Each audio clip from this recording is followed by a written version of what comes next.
তুমি শ্ৰেষ্ঠ, তুমি মহান, সমূহ সসমৰ সসমী কণ্ঠ তোমাতেই বিৰাজমান।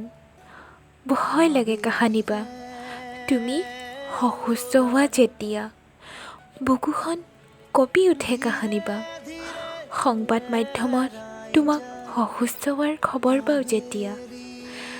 আকাশৰ বিশালতা আৰু সাগৰৰ গভীৰতা যিমান, চাগে তোমাৰ প্ৰতি থকা মোৰ ব্যাকুলতাও সিমান।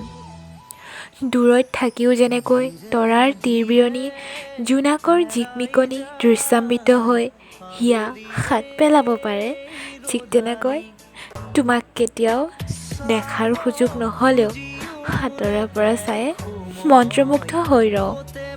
মই জানো তোমাৰ অনুৰাগী অগণন, মই এইটোও জানো যে মোৰ অৰ্থহীন শব্দবোৰে তোমাক কাহানিও স্পৰ্শ কৰিব নোৱাৰে, কিন্তু তথাপিও তুমি প্ৰিয়জন হৈ থাকিবা জীৱনৰ শেষ উশাহটোলৈ।